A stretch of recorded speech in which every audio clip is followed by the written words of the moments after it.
정말 사랑한다는 것은 아는 것으로부터의 자유. 10번째 이야기. 크리슈나무르티. 비가 내려 나뭇잎에서 여러 날 쌓인 먼지가 씻겨지듯이 마음은 생각 없이, 강제 없이, 책 없이, 선생 없이 사랑을 만날 수 있을까? 말하자면 아름다운 황혼을 만나듯 사랑을 만날 수 있을까?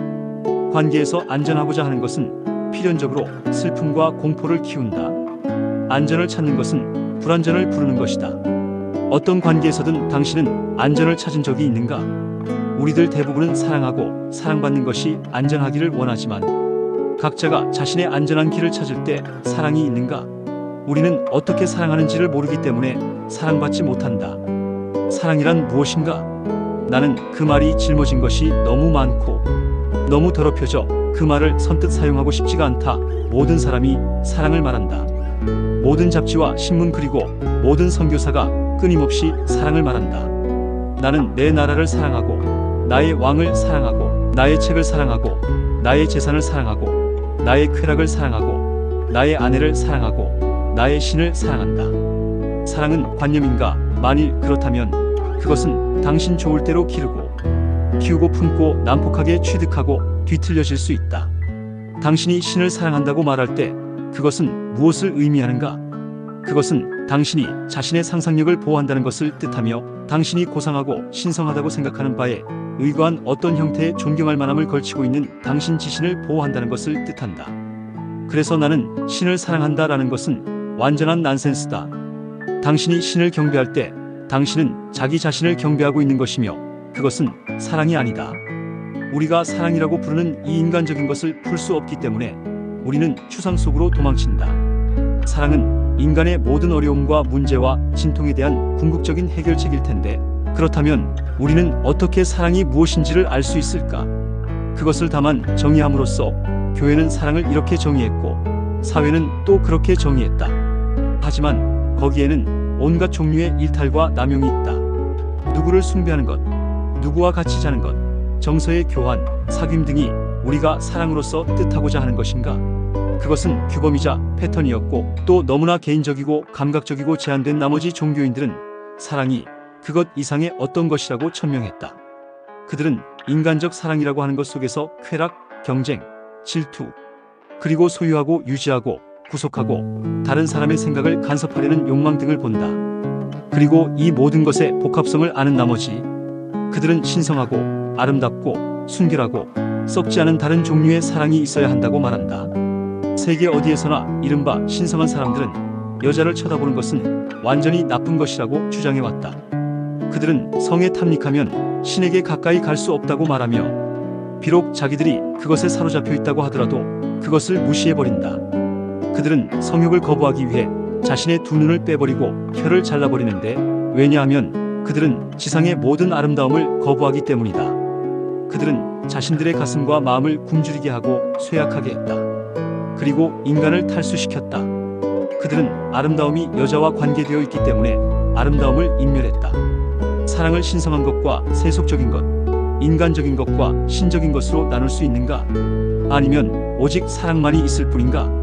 하나에 대한 것만 사랑이고 다수에 대한 것은 사랑이 아닌가? 만일 내가 나는 당신을 사랑한다 라고 말한다면 그것은 다른 사람에 대한 사랑을 배제하는 것인가? 사랑은 개인적인 것인가 아니면 비개인적인 것인가? 도덕적인가 비도덕적인가? 가족적인가 비가족적인가? 당신은 전 인류를 사랑하면서 특수한 개인을 사랑할 수 있는가? 사랑은 감정인가 정서인가? 사랑은 쾌락이고 욕망인가? 이 모든 질문은 우리가 사랑에 관한 관념을 갖고 있으며 사랑이 어떠해야 하고 어떠하지 않아야 한다는 생각을 갖고 있음을 뜻한다. 그리고 우리가 살고 있는 문화에 의해 발전되어 온 패턴이나 관례에 대한 관념을 갖고 있다는 것을 의미한다.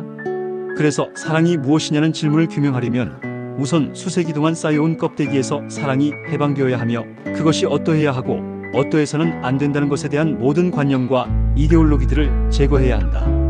어떤 것을 그래야 하는 것과 있는 그대로의 것으로 나누는 것은 삶을 다루는 가장 기만적인 방법이다. 그러면 나는 우리가 사랑이라고 부르는 이 불꽃이 무엇인지를 어떻게 알아낼 것인가? 그것을 달리 표현하는 것이 아니라 그것이 그것 자체로서 무엇을 뜻하는지를 어떻게 알아낼까? 나는 먼저 교회, 사회, 부모와 친구들, 모든 사람과 모든 책이 말한 것들을 거부하려고 한다. 왜냐하면 그것이 무엇인지를 나 스스로 찾아내고 싶기 때문이다. 여기에 전 인류가 연관되는 엄청난 문제가 있고 그것에 대한 수많은 정의가 있어 왔으며 나는 이 순간 내가 좋아하고 즐기는 바에 따라 어떤 패턴이나 다른 틀에 사로잡혀 있다. 그러니 그것을 이해하려면 우선 나 자신을 자신의 편향과 편견에서 해방시켜야 되지 않겠는가? 나는 혼란스럽고 나 자신의 욕망에 찢겨 있다. 그래서 자신에게 말한다. 먼저 너 자신의 혼란을 정돈하라. 어쩌면 사랑이 아닌 것을 통해서 사랑이 무엇인지를 발견할 수도 있을 테니까.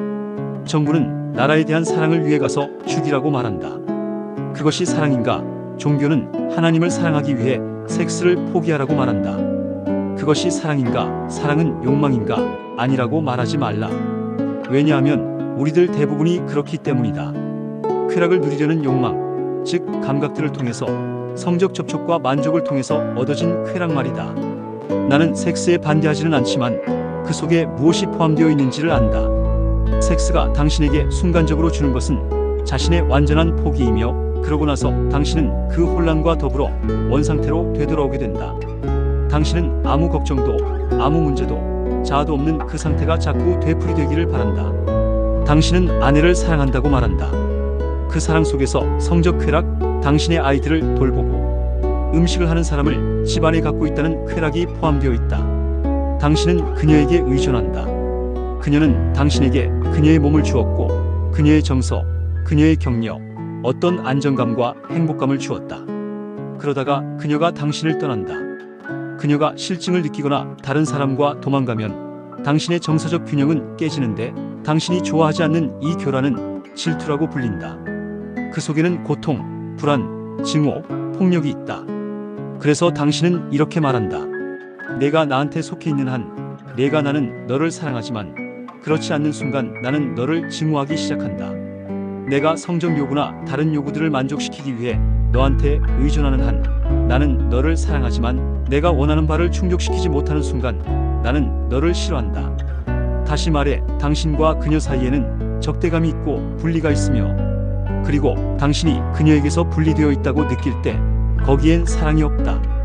그러나 만일 당신이 그 모든 대립 상태나 자신 안에서의 끝없는 불평 없이 아내와 살 수 있다면 그때 당신은 아마 사랑이 무엇인지 알게 될 것이다. 당신이 완전히 자유로우면 그녀도 자유롭지만 당신이 자신의 모든 쾌락을 위해 그녀에게 의존한다면 당신은 그녀의 노예다. 사랑할 때는 자유가 있어야 하는데 여기서 말하는 자유란 다른 사람으로부터의 자유가 아니라 자기 자신으로부터의 자유를 말한다. 이렇게 남에게 속해 있는 것, 다른 사람에 의해 심리적으로 키워지는 것, 남에게 의존하는 것에는 언제나 불안, 공포, 질투, 죄의식이 있으며 공포가 있는 한 사랑은 존재할 수 없다. 슬픔으로 찌든 마음은 사랑이 무엇인지 알 수 없을 것이다. 감상벽이나 주정주의는 사랑과 아무런 관계가 없다. 그러므로 사랑은 쾌락이나 욕망과 아무 관계가 없다. 사랑은 과거의 것인 생각의 산물이 아니다. 생각은 사랑을 심어 기를 수가 없다. 사랑은 질투와 양립하거나 질투에 사로잡힐 수 없는데 왜냐하면 질투는 과거의 것이기 때문이다. 사랑은 언제나 능동적인 변제다. 그것은 나는 사랑할 것이다 라거나 나는 사랑했다가 아니다. 만일 당신이 사랑을 알면 당신은 누구도 따르지 않는다. 사랑은 복종하지 않는다. 당신이 사랑할 때 거기엔 존경도 무례함도 없다. 어떤 사람을 정말 사랑하는 것이 무엇을 뜻하는지 당신은 모르는가? 증오 없이, 질투 없이, 분노 없이 그가 행동하고 생각하는 바에 간섭하려고 하지 않고 비난 없이, 비교 없이 사랑하는 것. 당신은 그것이 무엇을 뜻하는지 모르는가? 사랑이 있는 곳에 비교가 있는가? 당신이 어떤 사람을 온 마음을 다해, 온 심장을 다해, 온 몸을 다해, 당신의 전 존재를 다해 사랑할 때 거기에 비교가 있는가? 당신이 그 사랑에 자기 자신을 완전히 바칠 때 거기엔 다른 사랑이 있을 수 없다. 사랑은 책임이나 의무를 갖고 있는가? 그리고 거기에 그 말들이 합당한가? 당신이 무슨 일을 의무적으로 할 때 거기엔 사랑이 들어있는가? 의무 속에는 사랑이 없다. 사람이 묶여있는 의무의 구조는 그를 파괴한다. 어떤 일을 의무이기 때문에 강제로 하는 한 당신은 자신이 하고 있는 일을 사랑할 수 없다. 사랑이 있을 때 거기엔 의무도 책임도 없다. 불행하게도 대부분의 부모들은 그들의 아이들에 대해 책임이 있다고 생각하며 아이들에게 해야 할 것과 하지 말아야 할 것, 되어야 할 것과 되지 말아야 할 것을 얘기함으로써 자신들의 책임감을 드러낸다. 부모들은 아이들이 사회에서 안전한 지위에 있기를 원한다. 그들이 책임이라고 부르는 것은 그들이 숭상하는 그 지위의 일부분이다. 그들은 오로지 완벽한 부르주아가 되는데 관심이 있을 뿐이다. 그들이 아이들을 사회에 맞도록 준비시킬 때 그들은 전쟁, 갈등, 잔인성을 지속시킨다. 당신은 그것을 보살핌과 사랑이라고 부르는가? 아무것도 찾지 않고 내적으로 완전히 침묵할 때 거기엔 중심이 없다. 그러면 거기엔 사랑이 있다. 정말 보살핀다는 것은 나무나 식물을 보살피듯 물을 주고 그것이 필요로 하는 것을 예의 검토하고 그것을 위해 가장 좋은 토양을 조사하고 친절과 부드러움으로 보살피는 것이다. 그러나 당신이 아이들을 사회에 맞도록 준비시킬 때 당신은 그들이 죽임을 당하도록 준비시키고 있는 것이다. 만일 당신이 아이들을 사랑한다면 결코 전쟁을 하지 않을 것이다. 사랑하는 사람이 죽었을 때 당신은 눈물을 흘린다. 그것은 자신을 위한 것인가 아니면 다른 사람을 위해 우는 것인가? 다른 사람을 위해 울어본 적이 있는가? 전장에서 죽은 당신의 아들을 위해 운 적이 있는가? 눈물은 자기 연민에서 나온 것인가? 아니면 인간이 살해되었기 때문인가? 만일 자기 연민 때문에 운다면 그것은 아무런 의미도 없다. 왜냐하면 당신은 자신에 관해 염려하고 있기 때문이다. 만일 당신이 커다란 애정을 준 사람을 여의었기 때문에 울고 있다면 그것은 진짜 애정이 아니었다. 죽은 형제를 위해서 울 때 그를 위해서 울어라. 자신을 위해서 우는 것은 아주 쉬운 일이다. 왜냐하면 그는 죽었기 때문이다. 분명히 당신은 자신의 가슴이 감동하였기 때문에 우는 것이다. 그러나 그것은 그를 위해 감동한 것이 아니라 단지 자기 연민에 의해 감동한 것인데 자기 연민은 당신을 굳어지게 하고 당신을 가두며 당신을 무디고 어리석게 만든다. 자기 자신을 위해서 울 때 그것이 사랑인가? 외롭기 때문에 잊혀졌기 때문에 더 이상 힘을 쓰지 못하기 때문에 우는 것. 팔자 한탄을 하고 환경을 탓하며 눈물 속에 항상 당신이 있는 울음. 그것이 사랑인가? 당신이 이러한 사실을 이해할 때, 즉 당신이 마치 나무나 기둥이나 손을 만지듯 그것과 직접적으로 접촉할 때 당신은 슬픔이란 스스로 만들었다는 것, 슬픔은 생각이 나왔다는 것, 슬픔은 시간의 소산이라는 것을 알게 될 것이다. 나는 3년 전에 동생이 있었지만 지금은 없다. 그래서 나는 위안과 우애를 찾을 수 있는 사람이 아무도 없어서 외롭고 괴로워서 눈물이 난다. 자세히 관찰해보면 당신은 자신 안에 그 모든 사태를 볼 수 있다. 그것을 분석하느라 시간을 보내지 않고도 충분히 완전히 한눈에 볼 수가 있다. 당신은 나라고 불리는 이 거짓되고 보잘것없는 것의 전 구조와 본질을 한순간에 볼 수 있으며 나의 눈물, 내 가족, 내 나라, 나의 믿음, 나의 종교의 본질을 순식간에 볼 수 있다. 그 모든 추함이 당신 안에 들어있다.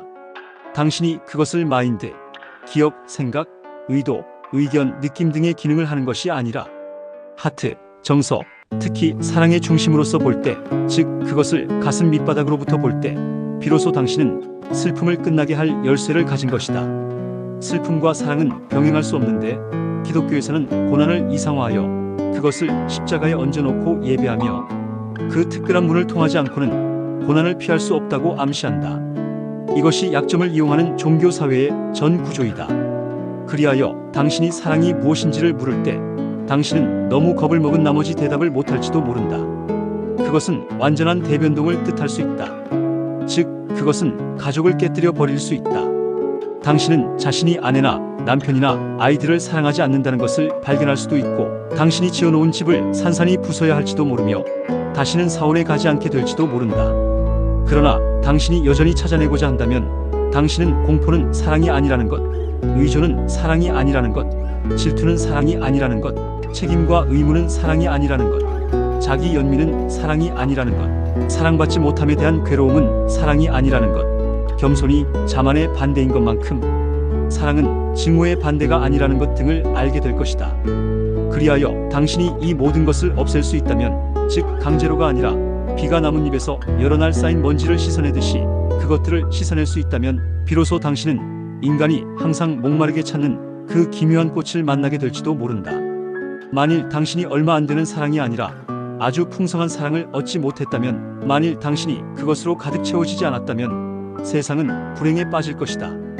당신은 인류의 조화와 통일이 아주 중요하다는 것과 사랑이 유일한 길이라는 것을 머리로는 알지만 누가 당신에게 사랑하는 법을 가르칠 것인가?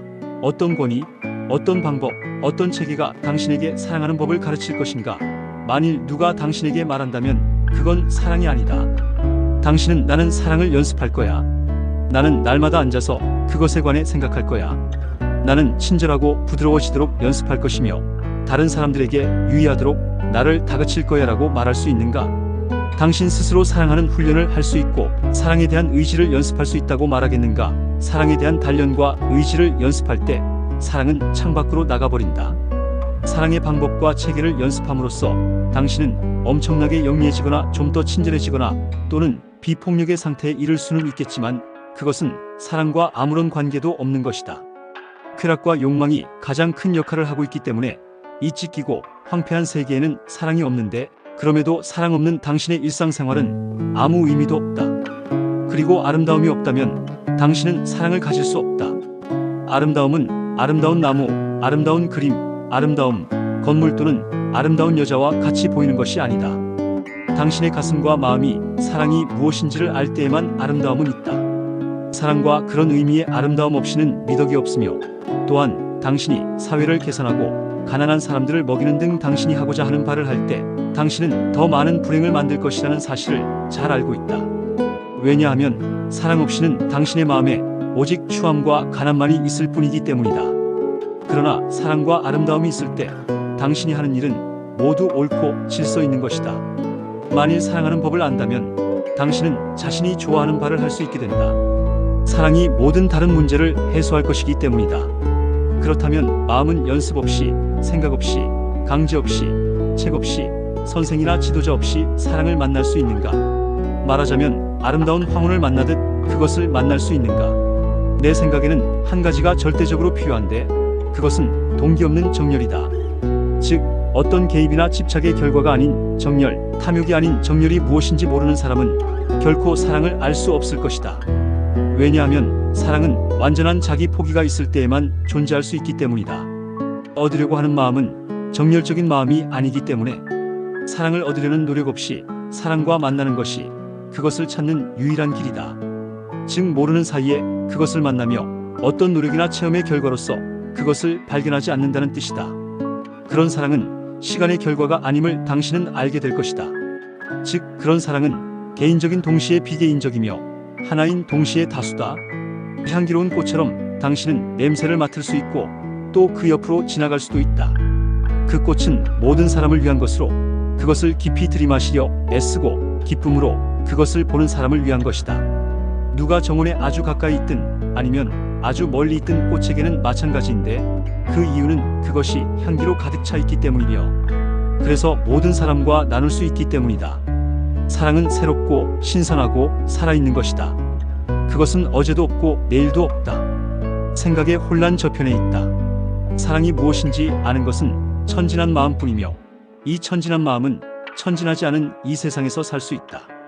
희생, 경배, 관계, 섹스, 그리고 모든 종류의 쾌락과 고통을 통해 끊임없이 찾아온 그 비범한 것을 발견하는 일은 생각이 그것 자체를 이해해서 자연스럽게 끝이 날 때에만 가능하다. 그렇게 되면 사랑은 대립을 갖지 않고 갈등도 갖지 않는다. 당신은 이렇게 물을지도 모른다.